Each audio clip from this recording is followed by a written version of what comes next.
সুপ্রিয় দর্শক, আমি এসেছি নাগরপুর ঘুনিপাড়া মোহাম্মদ আবু তায়েব খানের বাড়িতেই। তো এই ব্যক্তি ওনার চাকরি জীবন থেকে শুরু করে টোটাল 180 জন উনি লাশ দেওয়াছে।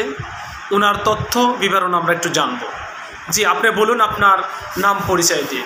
আমি মোহাম্মদ আবু তায়েব খান, বাংলাদেশ রাইফেলস চাকরি থেকে অবসর জীবনযাপন। আমার বাবার নাম মোহাম্মদ মতিউর রহমান খান, গ্রাম ঘুনিপাড়া, ডাকঘর সলিমাবাদ, উপজেলা নাগরপুর, জেলা টাঙ্গাইল। এই চাকরিতে থাকা অবস্থায় 4টি লাশ গোসল করেছিলাম। তো লাশ দেখে আমার মনের ভিতরে একটা সাধ জাগলো যে আমি ওই কাজটা যদি আল্লাহ বারাকাল্লাহ আমাকে করাতে দেয়, আমি তাহলে যতদিন বেঁচে থাকবো এই কাজগুলো করবো এবং নিজেকে ধন্য মনে করবো। তখন আমি পর্যায়ক্রমে এই গোসল করানোর কাজটা শুরু করি। তো টোটাল কতজন লাশ দেওয়াছে? এই পর্যন্ত বিভিন্ন ঘাত প্রতিঘাত পেরিয়ে আমি 178 জন লোককে গোসল করেছি। আচ্ছা, তো এর মধ্যে কীরকম লাশ ধোয়ানোর মধ্যে তো অনেক ভয় ভীতি থাকে, তো আপনার ভিতরে কোনো আতঙ্ক এরকম আসছিল কি না? না, আমার ভিতরে কোনো ভয় ভীতি ছিল না, বরং আমার কাছে কোনো ঘৃণারও জড়ো হয় নাই, আমার কাছে ভালো লেগেছে। আচ্ছা, এর মধ্যে লাশ ধোয়াছেন আপনি, যেমন অনেক কাটা ছেঁড়া এই ধরনের লাশ আছে, এরকম কিছু দিকে আপনার ভয়ভীতি আছে কিনা? না, কখনোই না, আমার কোনো ভয় ভীতি আসে না এবং ঘৃণার উদ্বেগ হয়।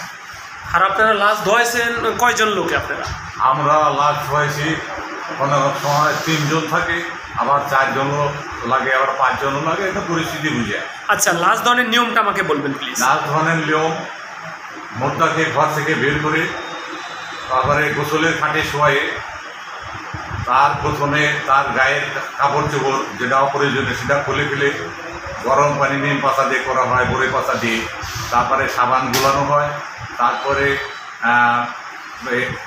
গরম পানি এবং শরীরে কাপড় ঢেলে তারপরে সরাসরি ত্বকের ঘাড়ের নিচ দিয়ে হাত দিয়ে পেটে একটু চাপ প্রেশার দেওয়া হয়, যার ফলে কোনো যদি মলমূত্র তাকে বেরিয়ে আসবে।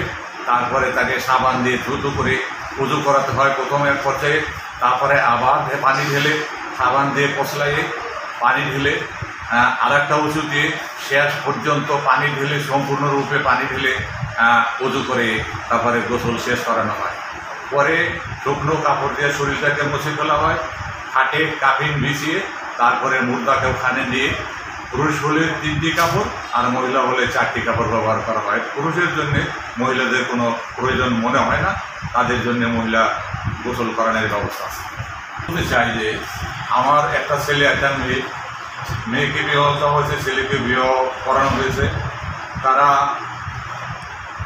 পুরোপুরি আমার মতন বয়স আসতে পারে নাই, নামাজ পড়ে, হয়তো সময় সময় তাদের বাদ যায়। আমার বিবি সাহেব 5 ওয়াক্ত নামাজ পড়েন এবং আমি 5 ওয়াক্ত নামাজ পড়ি। নামাজ কখন আমি বিনে কারণে আমি কখনো নামাজ কায়দা করতে চেষ্টা করি। আমি হয়তো থাকবো না, আমিও মরে যাব, মৃত্যু আমাকে অবশ্যই সবল দিবে। আমি যে কাজটা করছি আমাদের সবার উদ্বুদ্ধ হয়ে এই কাজগুলো করা একান্তই আমি ভালো মনে করছি। আপনার বয়স হচ্ছে কত? আমার বয়স, সার্টিফিকেটের বয়স, আমার বয়স চলতেছে 71 বছর 8 মাস। 71 বছর 8 মাস। তখন আপনি যে এই লাশ ধোয়াচ্ছেন, এর ভিতরে তো অনেক আকর্ষণ, একটু ইচ্ছা ছিল বিধায় আপনি ধোয়াইছেন। তো আপনার মতো এরকম আরও কেউ বানায় রাখা উচিত, আপনি তৈরি করছেন কিনা, কাউরে বলছেন কিনা, একটু শিখিয়ে যাবেন আপনি। হ্যাঁ, আমি অনেক এই বয়সের যারা চাঞ্চল্য ছেলেরা, তাদের অনেকে আমি কিছুটা জুড়ে নিয়েছি। আরও 2-1 জন যা জুড়ে নিয়েছিলেন তাদের ভিতরে অনেক 2-1 জন মৃত্যুবরণ করেছে। আমি উদ্বুদ্ধ করতেছি যাতে করে আমি মরে গেলে আমার গ্রামে বা আমার পাড়ায় আমার প্রতিবেশী কাউকে গোসল করানোর জন্য দূর থেকে যেন কোনো মানুষ সংগ্রহের জন্য এগিয়ে যেতে না হয়। আচ্ছা, যখন লাশ দেন তখন আপনার মৃত্যুর কথা মনে হয়? হ্যাঁ, অবশ্যই। আমি তখন আমার ভিতরে যে আবেগ বা বেদনা আছে সেটা যাতে কোনো মানুষ বুঝতে না পারে, আমি তখন আমার বুকটাকে খুব চেপে রাখি, আর সেই শক্তি আল্লাহ বারাকাল্লাহ আমাকে দেয়। এতগুলো লাশ ধোয়াইছেন, তার মধ্যে কোনো ভয়ঙ্কর লাশ এরকম ধোয়াইছেন এরকম জানা আছে আপনার মধ্যে? অনেক আছে, যেমন ক্যান্সার গলা দিয়ে ফেটে বেরিয়েছে, ক্যান্সার হয়ে পাইপথ নষ্ট হয়ে ঘাও হয়ে গেছে গা, ক্যান্সার হয়ে মাজা এবং রানের হাড়গুলো বেরিয়ে গেছে গা, দুর্গন্ধ ছড়িয়েছে। কিন্তু আমি যখন গোসল করতে গেছি তখন আমার কাছে দুর্গন্ধ বলতে কোনো জিনিস হয়নি বা লাগেনি।